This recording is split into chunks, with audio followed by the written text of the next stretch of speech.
गेल्या आठवड्याभरापासून कोल्हापूर शहरासह जिल्ह्यातील घाटमाता धरण क्षेत्रामध्ये मोठ्या प्रमाणात पाऊस कोसळत आहे।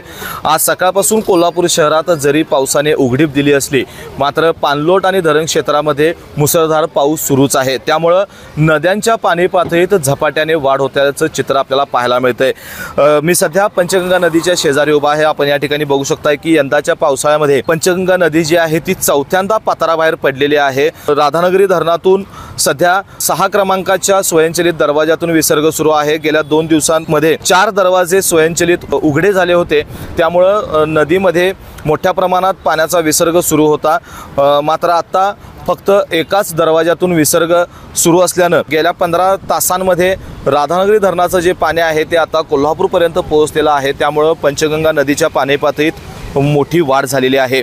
सध्या जर बघायला गेलं तर राजाराम बंधाऱ्यावरील पंचगंगा नदीची पाणी पातळी जी आहे ती 33 फूट 6 इंचांवर पोहोचलेली आहे। आज सकाळच्या आकडेवारीनुसार कोल्हापूर जिल्ह्यातील जवळपास 60 बंधारे हे पाण्याखाली गेलेले आहेत। त्यामुळे पर्यायी मार्गाने सध्या वाहतूक सुरू आहे। अनेक भागातील वाहतूक खोळंबल्याचं चित्र जिल्ह्यामध्ये पाहायला मिळतंय। राधानगरी धरणाचं आता सध्या एक दरवाजा म्हणजे स्वयंचलित दरवाजा क्रमांक 6 मधून सध्या विसर्ग सुरू आहे।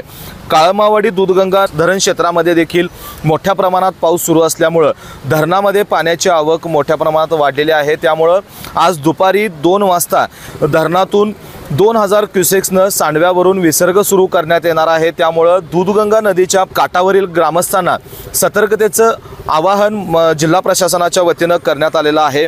आज कोल्हापूर जिल्ह्यात शहरात जरी पावसाने उसंत घेतली असली तरी राधानगरी आणि पाणलोट क्षेत्रामध्ये सुरू असलेल्या पावसामुळे पाणी पातळी वाढण्याची शक्यता वर्तवण्यात येत आहे।